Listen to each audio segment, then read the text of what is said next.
दोस्तों नमस्कार। जय हिंद। आप सभी का बहुत बहुत स्वागत है एक और मजेदार वीडियो में। मैं हूं गौरव, मेरे साथ है डीसी। आप देख रहे हैं जीएस रिएक्शन। डीसी जय हिंद भाई। स्वागत है आपका। और दोस्तों जय उम्मीद हिंद। करते हैं आप सब अच्छे होंगे। अच्छा दोस्तों, आज थोड़ा सा बिजी रह गया डीसी, इस कारण हम सुबह कोई वीडियो लेकर आ नहीं पाए। टॉपिक तो भाई बहुत सारे थे आज डीसी। तुमने तो शायद आई थिंक तुमने शायद सुना भी नहीं है, आज देखा नहीं है क्या क्या हुआ है ना। देखो, एक तो हमारे पड़ोस इधर कंगलुओं ने भी कांड किया है। कंगलुओं ने कांड ये किया है कि जो फेंसिंग वेंसिंग हो रही थी, तो फेंसिंग में उधर मैं देख रहा था क्लिप्स में, जहाँ पे कंगलू निकल के पत्थरबाजी कर रहे थे हमारे बीएसएफ वालों के ऊपर। और फिर इधर से भी लोकल लोग निकले और उनको भी आपस से रगड़ा लगाया है। खैर, फिलहाल बोला गया था कि गोली वोली नहीं चलाना है। आम लोग थे तो भले ही आम लोग कंगलू हैं तो पत्थर वत्थर फेंक रहे थे।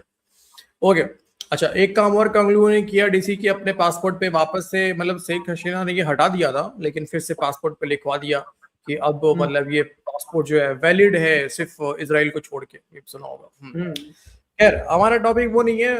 दोस्तों, आज हुआ क्या है कि मार्को रूबियो वाला, आई थिंक आप लोगों ने मामला तो सुन लिया होगा कि मार्को रूबियो से एक सवाल पूछा गया डीसी पाकिस्तान को लेके कि क्या पाकिस्तान के साथ, मतलब पाकिस्तान को लेके क्या बातचीत हुई आपकी भारत की सरकार से, कोई कंसर्न? तो कंसर्न वही आतंकवाद का। तो मार्को रूबियो ने बकायदा मुहर लगाया कि हाँ, भारत की सरकार बिल्कुल ये कंसर्न उनका है और ये बात बिल्कुल सही है कि पाकिस्तान के अंदर से आतंकवाद जो है उसका खतरा हमेशा भारत को रहता है और पहले भी होते आया है।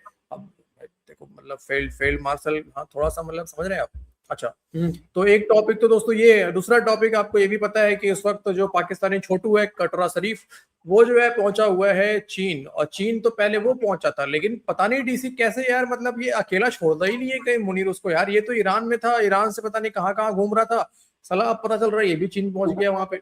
अब भाई जम के तारीफें की है वहां पे कटोरा शरीफ ने मुनीर की। मतलब ऐसा लग रहा है कि बेटी हो तो हाथ दे देता अभी खड़े खड़े मुनीर को, आए ले जाओ आप यार। मतलब माशाल्लाह, आप एकदम सब कुछ है।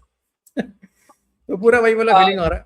अब छोटू देखो, आसिम मुनीर ट्रम्प की मसाज करता है, छोटू आसिम मुनीर की मसाज करता है। आप समझो ना यार, जब मसाज करने वाला ही चला जाएगा तो फिर पीछे से जाना नहीं, पड़ेगा आज यार। आज याद आज आज आएगी। वैसे ट्रम्प ट्रम्प ताऊ ने भी बोला है कि मसाज थोड़ा और करना पड़ेगा, नहीं तो जो बोला है ना कि ईरान वाला डील जैसे ही फाइनल होगा उसके बाद मैंडेटरी हाँ। है, मैंडेटरी है कि भाई आपको जो है इसराइल को रिकॉग्नाइज करना अकॉर्ड। पड़ेगा अब्राहम अकॉर्ड में। यस। तो फटी हुई है भाई फील्ड मार्शल की। हम्म। खैर, शुरू करते दोस्तों आज के इस वीडियो को। अगर आप नए हैं चैनल को, दो वीडियो है, पूरा देखिए। पहला part Marco Rubio, second part China वाला। चैनल को सब्सक्राइब करके बेल आइकॉन को जरूर से प्रेस कीजिए।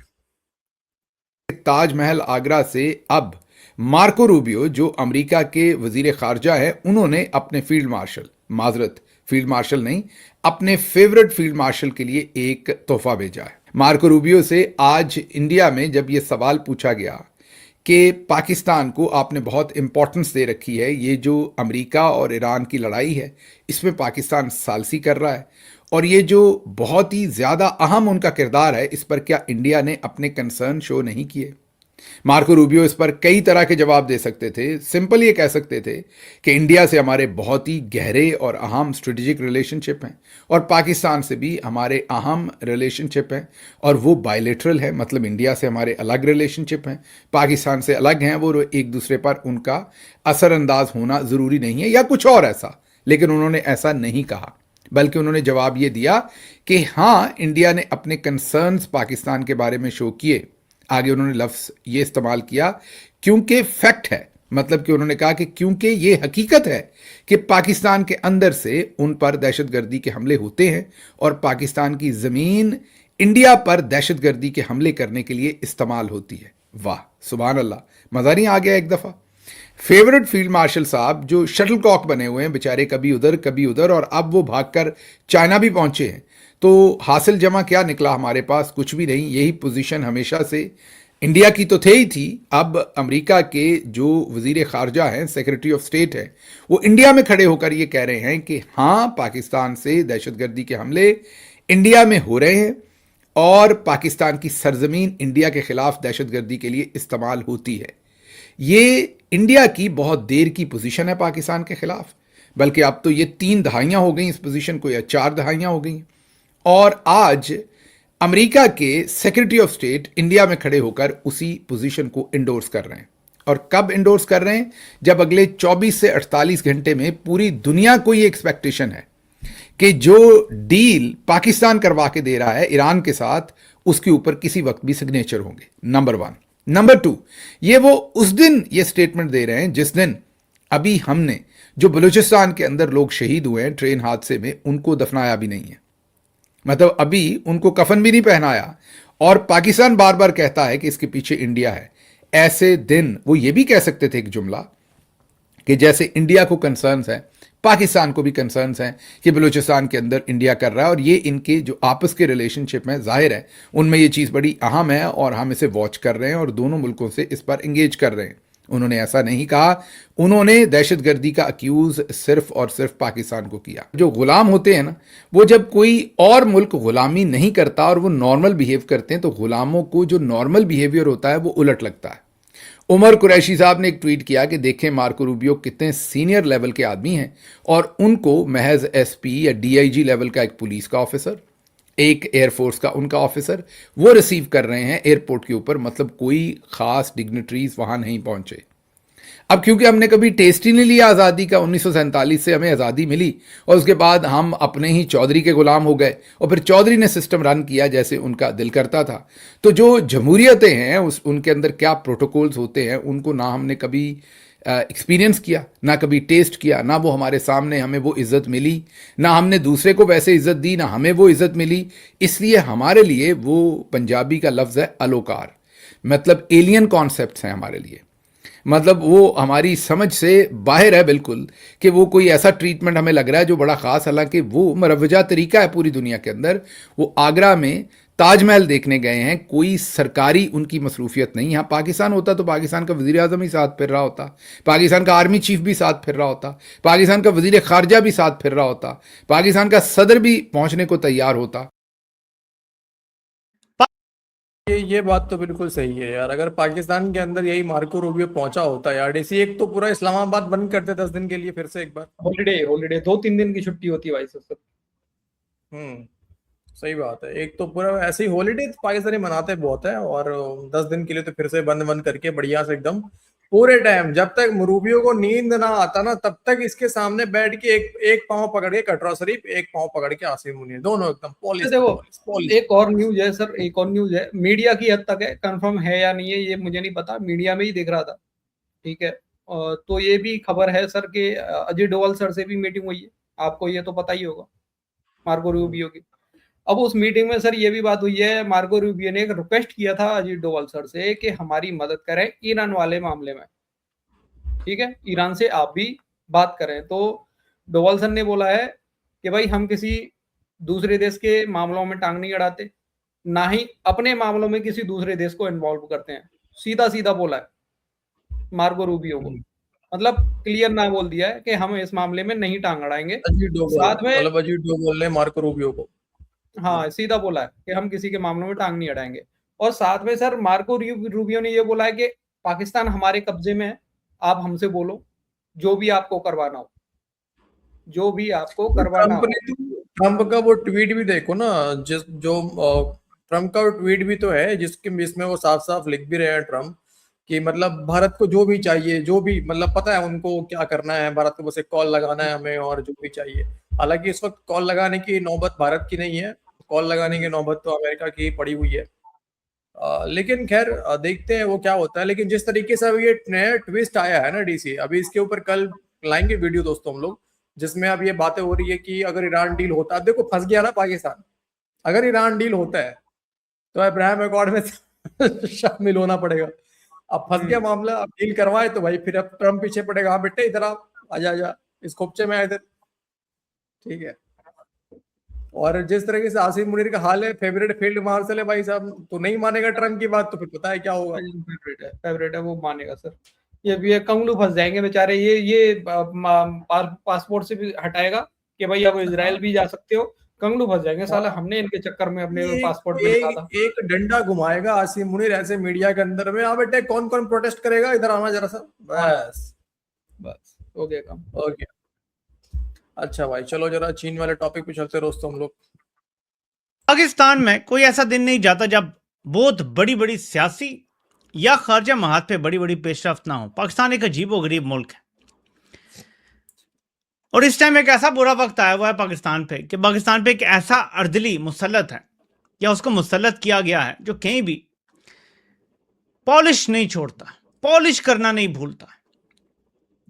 अर्दली और उसका मालिक चीन पहुंचे हुए हैं और वहां पे अर्दली ने पॉलिश के नए रिकॉर्ड कायम कर दिए हैं। मैं तो ये पढ़ के हैरान रह गया। अर्दली चीन में बैठा है और पॉलिश का मौका ज़ाया नहीं कर रहा। कहता है कि फील्ड मार्शल अभी तेहरान से वापस आए, वो चीन के दौरे को छोड़ना नहीं चाहते थे, रात भर सफर में रहे और इस मुलाकात में शामिल हुए। वज़ीर-ए-आज़म शहबाज शरीफ की चीनी वज़ीर-ए-आज़म से मुलाकात में गुफ्तगू। आप मुझे बताएं कि जब दो ममालिक की मुलाकात हो रही हो तो क्या दो तरफा तिजारत पे बात होनी चाहिए, स्ट्रेटेजिक पार्टनरशिप पे बात होनी चाहिए, हथियारों के हवाले से मुआहदे किस तरफ जा रहे हैं, सी पैक के ऊपर बात होनी चाहिए, या रिपोर्ट जो चीज़ की जा रही है वो ये की जा रही है कि अर्दली ने सामने बैठे चीनी वज़ीर-ए-आज़म को कहा कि ये जो मेरे साथ बैठे हैं मेरे मालिक, जिन्होंने मुझे 17 सीटों पर बिठाया है, ये बड़े ज़बरदस्त हैं, काम में बड़ी महारत रखते हैं और इनका दिल इतना अच्छा है कि ईरान से वापस आए और सीधे यहां आ गए। घंटों सफर किया, नींद नहीं करते। वो जैसे नहीं कहानियां पहले डाली थी जब पिछले साल मई में भारत के साथ एक स्कर्मिश हुई थी, तो अजी फलां बंदा तो 6 दिन सोया ही नहीं है, फलां बंदा तो 4 दिन सोया नहीं है। उसी तरह की कहानियां चीन में जाके सुनाई जा रही हैं। तो मैं शर्मिंदा हो जाता हूं कि एक मुल्क का वज़ीर-ए-आज़म इस तरह की बात करे। तो इससे एक चीज समझ आती है कि शहबाज भांप गया है कि अगले का इरादा क्या है। वो हेड ऑफ स्टेट बनना चाहता है ऑफिशियली। दुनिया ने तो मान लिया है, लेकिन वो ऑफिशियली हेड ऑफ स्टेट बनना चाहता है। तो ये उसकी पीआर भी कर रहा है कि ये बंदा है जी, इसको देख लें, यही हेड ऑफ स्टेट होगा। ये ईरान जाता है, उसी वक्त चीन आ जाता है, सोता भी नहीं है, हर वक्त जागता रहता है, काम करता रहता है, खारजा महाज भी देखता है, अंदरूनी महाज भी देखता है, सियासत भी देखता है, मईशत भी देखता है, सब कुछ ये देखता है। ये बड़ा तेज बंदा है। तो ऐसा लगता है कि शहबाज इसकी पीआर कर रहा है, शहबाज इसका कोई एजेंट है। इस तरह बात समझ आ रही है। बहरहाल ज़ाहिर है कि ये एक परेशान कुन चीज़ है कि मुल्क का वज़ीर-ए-आज़म इस तरह। देखिए, इमरान खान ने आसिम मुनीर का तारुफ करवाया था मलेशिया में, तो क्या कहा था कि ये बंदा DGISI है, one of the best agencies का ये सरबराह है। ये बनता भी है भाई, आप एजेंसी की तारीफ कर रहे हैं और एजेंसी सरबराह की तारीफ कर रहे हैं, दैट्स फाइन, आप किसी का ऐसे तारुफ कराते हैं। लेकिन ये कहना कि वो जहाज से ईरान से पहुंचा पाकिस्तान, पाकिस्तान से फिर वो आ गया चीन और घंटों से सफर किया और ये बड़ा बंदा अच्छा है और ये बंदा जो है वो बस बड़ा मेहनती है, ये कहने की क्या जरूरत है भाई? आप वज़ीर-ए-आज़म हैं, सामने वज़ीर-ए-आज़म बैठा है, उससे बात करें। बीच में इसकी क्या जरूरत है एक 22वें ग्रेड के अफसर की तारीफ करने की? आप 22वें ग्रेड का अफसर अगर तारीफ करे कि हमारे वज़ीर-ए-आज़म बड़े शानदार हैं, 4 घंटे सोते हैं, 20 घंटे काम करते हैं और ये सारी बातें करते, तो बात समझ भी आती है। लेकिन ये उल्ट हो रहा है पाकिस्तान में, जो कि इंतहाई तकलीफ दे और हमेशा तकलीफ होती है। बेशक ये फॉर्म 47 की हुकूमत है, लेकिन एक अर्दली हुकूमत है और तकलीफ दे चीज है। जलते हैं रे। देखो लास्ट में इसने इमरान खान का नाम लेके वही दिखाई दिया कि जलते हैं ये लोग। हाँ, बहुत बहुत चलते हैं लोग यार। एक बात बताओ, क्या गलत बोला यार? उसने ये बोला कि देखो ये बहुत अच्छा मालिश करते हैं, ट्रम्प की बहुत अच्छी मालिश करी है, देख लो सर।